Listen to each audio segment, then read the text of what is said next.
తాకట్లో ఉన్న మీ బంగారం ఈ రోజు ఎంత ధర చేస్తుందో కొమ్మూరి గోల్డ్ వాళ్ళకి కాల్ చేస్తే ఫ్రీ గోల్డ్ కాస్ట్ చెక్ చేసి చెప్తారు.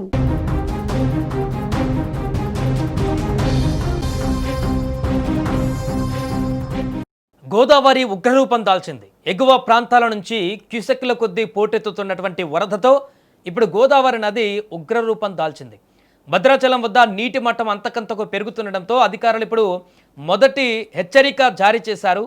మరోవైపు మేడిగడ్డ నుంచి కూడా భారీ వరద ప్రవాహంతో తెలంగాణ, ఛత్తీస్గఢ్ మధ్య రాకపోకలు పూర్తిగా స్తంభించిపోయాయి. అసలు ప్రస్తుతం అక్కడ పరిస్థితి ఎలా ఉంది, ఏ ప్రాంతాలు నీట మునిగాయి, పూర్తి వివరాలు కనుక చూస్తే ఎగువ ప్రాంతాల నుంచి వస్తున్న భారీ వరద కారణంగా భద్రాచలం వద్ద గోదావరి నది వేగంగా పెరుగుతోంది. శుక్రవారం ఉదయం 10 గంటల 30 నిమిషాల సమయానికే నీటి మట్టం 43 అడుగులకు చేరింది. దీంతో అప్రమత్తమైనటువంటి అధికారులు తక్షణమే మొదటి ప్రమాద హెచ్చరికను జారీ చేశారు. వరద తీవ్రత ఏ స్థాయిలో ఉందంటే భద్రాచలంలోని ప్రసిద్ధ కళ్యాణకట్ట, స్నానఘట్టాలు పూర్తిగా నీట మునిగాయి.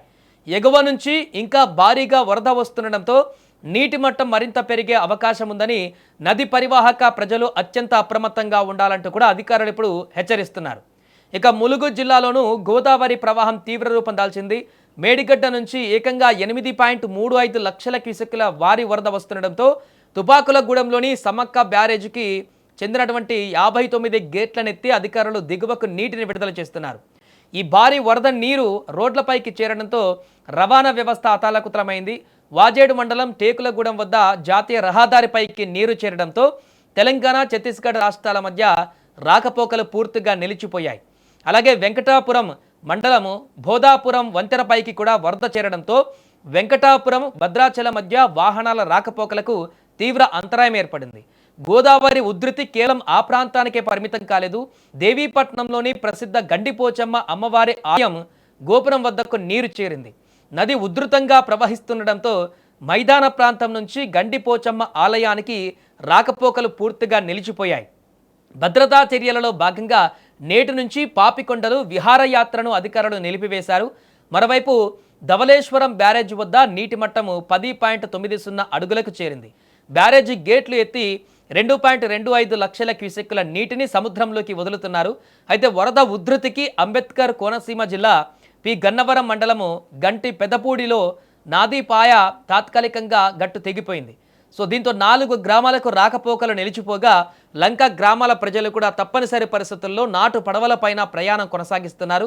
పోలవరం, తూర్పుగోదావరి, కోనసీమ జిల్లాల యంత్రాంగాన్ని ప్రభుత్వం ఇప్పటికీ అప్రమత్తం చేసింది.